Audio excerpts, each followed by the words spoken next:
Hey guys, it's me, Jake from JakeMan21642, and today I've got a pretty long overdue update video of what has been my project for almost the last 2 years now. This is my 2006 Toyota 4Runner. This one is a V8 limited four-wheel drive model, and like I said, this thing has been my project for almost the last 2 years now. I've put a ton of work into it, and it has honestly taken me from being one of the biggest SUV haters to this being probably my favorite vehicle I have ever owned. I know I said that last update video, and it still stands true. I absolutely love this thing. If you can't tell by the amount of work I have put into it. So, quick backstory, in June of 2023, my mom and I ended up purchasing a camper, which we quickly realized was going to be over the towing capacity of our Volvo XC60.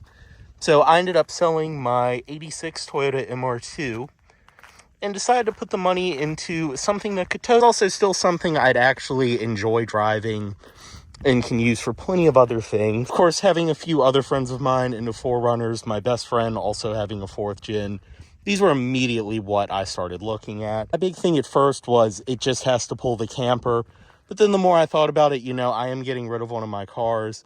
This is going to be something I would like to drive a lot. This is pretty much my daily at this point. So I wanted to get a nice one. Definitely wanted to get one with a clean frame, which I lucked out and actually did. But, I wanted one with the sunroof. I wanted the JBL. The V8 with the size of our camper was definitely going to be a must-have. So ended up finding this one a couple hours away in Roanoke. A friend of mine took a trip to get it. We actually drove his, I think it's a 16 TRD Pro to pick it up. And since then, it has been a labor of love. I've put a ton of work into this thing. Some stuff it needed, a lot of stuff was just to make it a better daily driver, make it better at towing. As you can see, the biggest change is I did get a new set of wheels for this one. Found these on Facebook Marketplace and ended up taking a 5 a.m. drive to DC to pick them up. So these are the TRD off-road wheels.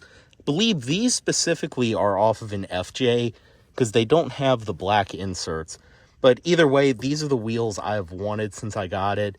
This had the standard post-refresh limited wheel, which I liked, but just 18s with low-profile tires really did not suit this.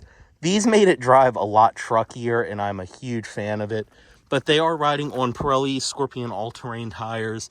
They are 265/70 R17s, so did actually downsize, but I'm so happy with the way they look. I think they completely changed the exterior of this thing. You can see as well, I did put tire shine on it earlier, but it didn't do the greatest job. But these are by far my favorite thing I've done. I also sold my old wheels and ended up making $150 in the process. Gave this thing its first detail in a while today, and even though I foam gunned it and then ended up scrubbing down the entire thing, there are definitely some spots I missed. But my main thing was just wanting to get the salt off of underneath. You can see my OCD is paying off. Still have a 4th gen with a very clean frame. But again, there are some spots I missed. The one thing I finally accepted today as well is I think it's time for some new headlights. I did my best buffing these and even tried a few different methods, but I think these have been buffed and polished so many times at this point. There's just almost nothing left to shine there.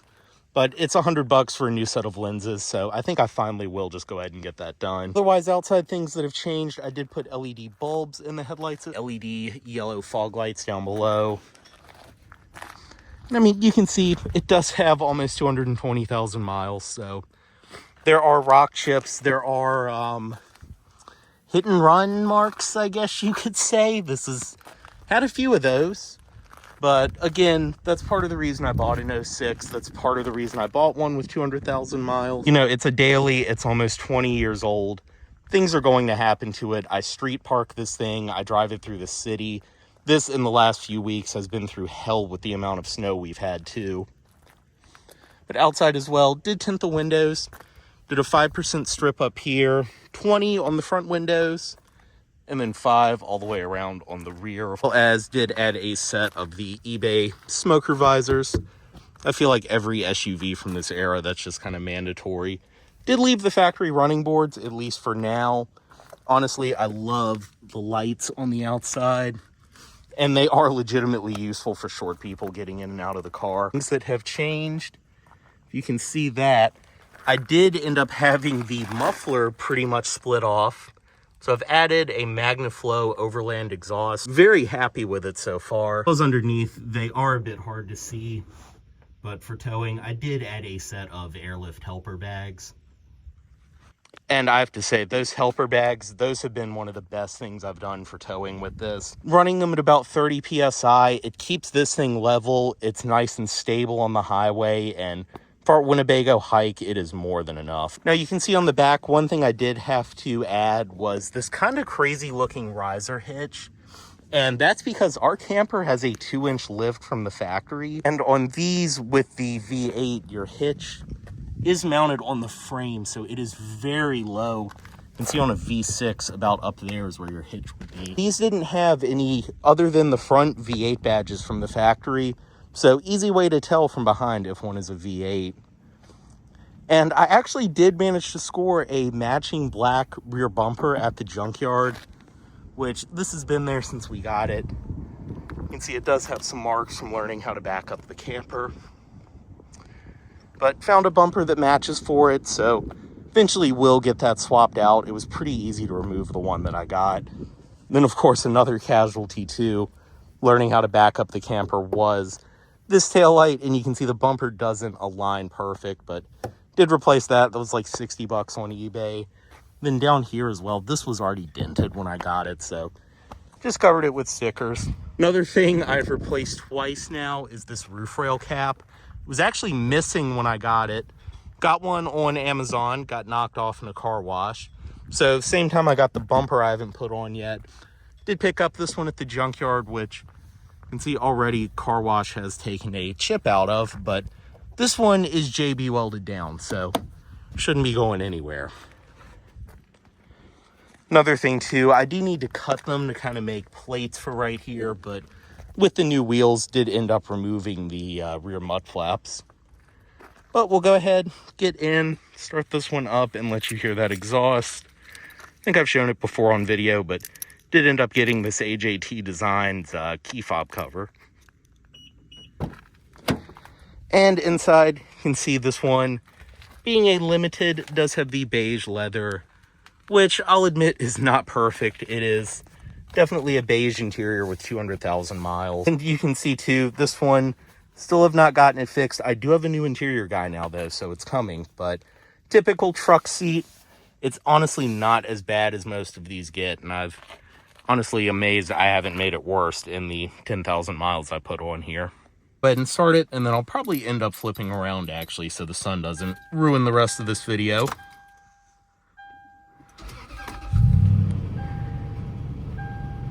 Very nice. You can hear that MagnaFlow exhaust.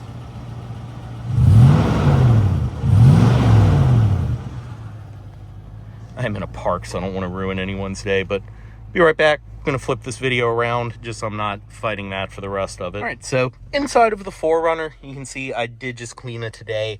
Forgot to mention earlier in the video, since this was purchased to tow the camper, and that's exactly what it's about to be doing for the next 2 weekends. So that's another reason today. Got a detail, figured I'd get an update video out. Did change the oil about 400 miles ago. Have been doing 3K oil changes, which I know it's synthetic is extreme, but oil's cheaper than an engine, and I am not easy on this thing. So as you can see, sitting at 217,000 miles. I've put about 11,000 miles on it in the 2 years I've had it. Like I said, this is pretty much my daily at this point, especially this time of the year. We've had a run of crappy weather in Central Virginia, and this or the rear-wheel drive Mercedes are the ones that are at my house. So definitely taking this, and it has been a champ in the snow. Honestly, my Subaru is probably a little bit more controlled, but being up high and just the full-time four-wheel drive, and even with the V8, if you want to have some fun, this thing is a tank in the snow. Especially too, as you saw, these Pirelli All Seasons, they're not done yet. They're surprisingly not noisy, but they're not brand new, and they still work fine in the snow. But inside, as I've mentioned before, the Limited had a very well-appointed interior, all soft touch. You have this kind of cheesy plastic wood, which matches in the center there. Leather on your armrest, and then this is probably the most worn part of this interior. I need to either replace it or take it off and paint it, but I keep forgetting. Window switches, which are insanely low. And they don't light up at night either. And people seem to struggle with that when they get in here, even on the passenger side. But I've gotten used to that. Mirror controls there. This side, your power outlet on and off, that is in the center console. Your diff lock, RSCA off, which hit that in the snow just because I wanted to see what would happen, and very, very easy with the V8 to just do a full 360, so keep that on. Up top, do have your gauge dimmer, and then your power seat memory right there. The wheel does tilt right here, as well as telescope down below. Dashboard. In the refresh, they did change the material, so it's a little less soft, but it's also nice because it doesn't look like the surface of Mars.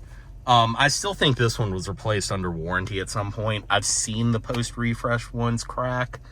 They're not as bad and they don't get as ugly, but it still happens. But I keep a sunshade up in here at all times, as well as the tinted windows did that to help. You can see this one, before I got it, windshield was replaced. I got a good old Fuyao. And knowing 4Runners, I'm sure that's not the first one that this one's had. Also, the glass on the passenger side, I don't think you can even see, but that is aftermarket as well. So sometime before I owned it, this thing did get a window busted out, which it lived about 10 minutes outside of DC, so that's not too surprising. But inside, things that I've changed, I have shown this before, did add this head unit. This is the Alpine, I believe, ILX W650. It does have Apple CarPlay, Android Auto. Factory backup camera works with it, which is awesome for backing up to a trailer. I had zero experience with doing that before I owned this. But otherwise, it does have Bluetooth audio. I think I've only used that like once. I usually just plug in CarPlay and go. This can be equipped with satellite radio. It was either $220 for that or $220 to get the steering wheel controls to work. I kind of just had a budget at the time, so the Sirius app is fine on CarPlay. Just use that, and steering wheel controls still work. Very nice too with CarPlay. Even the phone controls and the voice commands, this will just bring up Siri. I do have a module as well. Usually I'll use it wired just because it does sound better. But I did buy a little $30 module on Amazon, plug that in, and you have wireless CarPlay. It does work pretty well. Below there, your little info center right here. You can see the fantastic gas mileage this gets as a city vehicle, but I actually did drive it up to DC and back for the auto show a few weeks ago and got 19 on the highway, so this thing's running great. That's the highest mileage I've seen the entire time I've had it. But that's about what you can expect with the V8 is 19, 20 highway. Friend of mine that had one of these claimed he got 21 while towing a boat, and the 2 years I've had this, I do not see that happening. But your average miles, yeah. Which you can see, that is why 14.6 mpg, because there's the average miles per hour for this one. But I usually just leave it on the outside temp. Your very confusing fan controls is another thing that messes up everyone when they get in the car. I usually just hit auto for that. Dual zone, very nice. The Limited gave you that. Storage below there, as well as cup holders. And it's got the typical 4th gen little cup inserts right there. Still old Japanese car cup holders, which if you know, you know, be careful. This Red Bull, when I left my house, immediately when I got in the car, I slammed about half of it just to make it a little less top heavy. For the most part though, they're pretty good. Up top, one of my favorite parts, your power rear window control right there, which I love that. Especially towing, there's always stuff I forget to load in the car, and then I get the camper hooked up. I mean, I have fit a bike through that rear window. It is so nice to have. Down below, storage right here. the power outlet, which this cover always breaks off. I haven't even bothered replacing it. Usually I have it open and just leave this little charger right there. Very nice to have that. And then I also replaced that, which they are all missing. It felt insane spending $12 for that, but it definitely made this look so much better. Heated seats for the driver and passenger, that was another part of the Limited, and then your hill descent control, and here's the USB port for CarPlay. This is probably going to be the biggest update in this video, and some people will probably think I'm crazy when they hear this, but I have ended up putting a transmission in this car. Back around September, October, actually not at a very good time either. I was on the way to the hospital to visit a family member, but started getting some slippage going in and out of overdrive. Just overall some really weird behavior from the transmission in this thing. I've done a couple drain and fills in the time I've had it. I mean, I've got a scanner, temperature gun, everything like that. Did the proper procedure because these don't have a dipstick. So it's definitely a not an easy process to do the transmission fluid on these, but I'm pretty sure before I owned this thing had never had a transmission fluid change. And then I got in it and started towing a 5,000-pound camper. So not too surprised.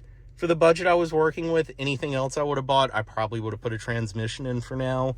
And now I've got a million-mile engine with a brand new Jasper transmission. So we're putting some miles on this thing. And this, I think, has a 3-year unlimited mileage warranty. So definitely getting some camping trips in.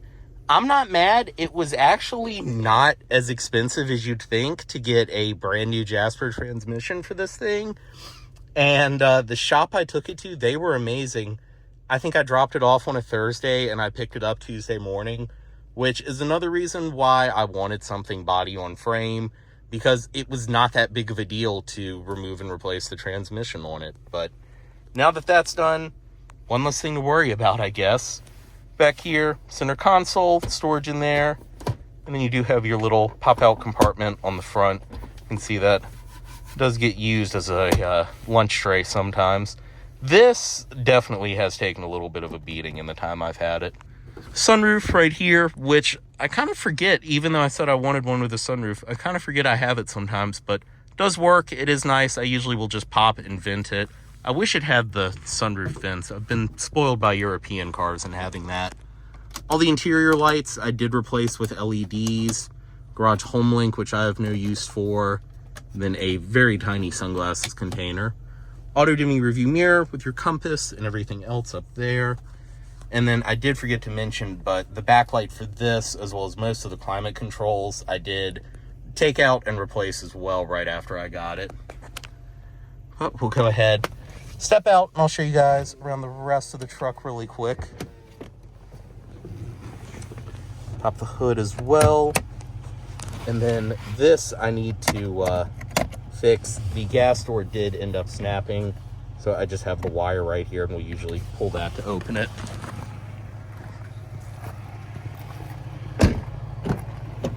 Back seat is pretty much the same as it was last time. This thing honestly hauls cargo more than it hauls people, but I have had times where I've had multiple friends visiting at once, road trips, things like that, where this does end up becoming the designated vehicle, and it's a great people hauler. It's nice having something where everyone can comfortably ride in one car together. Armrest in the middle, cup holders right there. And one of my favorite 4th gen features, your little trash can in the center. Just take a plastic bag and there are little hooks on the side. It's perfect, right in reach of the driver, and helps me keep this thing so clean. This is something every car should have. Air vents as well. And then you can see my sunshade too. And the back seat of this car is honestly so comfortable. It's kind of low back, but you can pop the headrest up and that helps a little bit. But it's just typical old Toyota.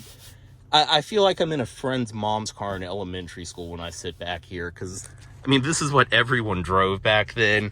And it's just that cushy, nice, typical back seat that cars had back then.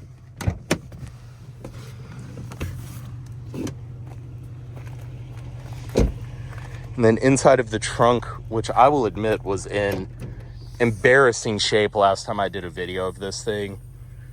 But I'd just gotten back from a camping trip.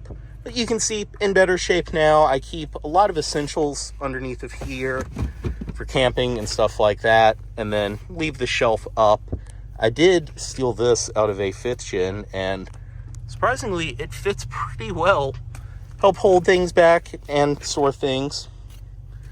Otherwise, another marketplace find was, did finally get a cargo cover for this thing. I think I had it last video, but been searching forever, could not find one at the junkyard.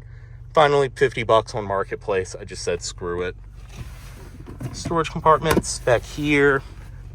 And then subwoofer behind this panel, which shouldn't come off, but it does in mine. But I have replaced the subwoofer, as well as the amp, with another OEM one. I think when I got it tinted, they ended up getting the amp wet. That was a $25 junkyard find. And then I also got the, I think, $30 flea market special subwoofer. But it works and sounds good enough. It's a 10-inch sub, so it was actually pretty hard to find one that fit. And if you're wondering too, no, that panel is not supposed to come off. When I bought this, the sub was broken, and I had a 3-hour drive home, so yeah, I popped that off with in a Walmart parking lot with a screwdriver, just so I didn't have to listen to that. See over here, everything follows through. This thing, I'll admit it, I mean, it's a daily. I let it get pretty blown out. This is the cleanest it has been in a while, so even though I know this video has been a little all over the place, that's why I figured I'd get one. Glove box right there. Then you do have your secret compartment up top. Which you can see as well, this one even came with the original trailer brake controller wiring harness. I just used one of the Bluetooth ones, so really haven't had a use for that. So go ahead, show you guys my headlight setup as well. Which, when they're not in direct sunlight, the lenses don't look as bad, but still time for some less cloudy ones. But you can see, do have the LED headlights, and then the fog lights down below. This is an awesome setup at night. And under the hood on this one, of course, being a V8, this is the 2UZ FE 4.7 liter V8. Everything under here is running fantastic, just ticking away. Did end up getting a new battery back over the summer, which was weird. It's the first time I've ever had a battery die in the middle of the summer, but typical interstate battery like this one had, it just was fine and died out of nowhere. So got the good old advanced die-hard special. You can see under here, this one is on its 3rd timing belt. I literally bought it Saturday, and I had it at the shop getting the timing belt done Monday. Everyone loves to act like that makes these V8s so difficult to own, but it's $900 every 100,000 miles. So got that done. And then you can see right there, Jasper transmission as well, which honestly, there's nothing else I'd rather have. This does everything I needed to do so well that I didn't even hesitate when it needed that. Otherwise, I did install, I believe this is the Hewlett Industries secondary air injection bypass. That was another one of the first things I did, and I cleared about 8 engine codes that it was throwing. Otherwise, too, I'm sure you guys remember from my videos, all of the insulation covering was falling off, so just went ahead and ripped the rest of it off. But otherwise, like I said, I know this has kind of been a unplanned, drawn-out video, and I'm sure there's stuff I've done that I'm forgetting, but like I said, this has been my favorite car I've ever owned. I really used to be such a big SUV hater, and this thing just does everything so great. And I like it too, because it's from an era of cars where I just feel comfortable. I'm so much more comfortable in something like this. I've upgraded it to have all the modern things I want and nothing that I don't. And this thing really gets driven more than my Mercedes does at this point. I'll even take it. I'd say it's presentable enough looking that I've driven it on business trips. It's been up to Baltimore a bunch of times, DC. even in bad weather, and I have no complaints. So any questions, comments, anything like that, drop them down below. Like I said, I'm sure there's stuff I forgot, so expect some more videos in the future. Thanks for watching, guys, and subscribe for more.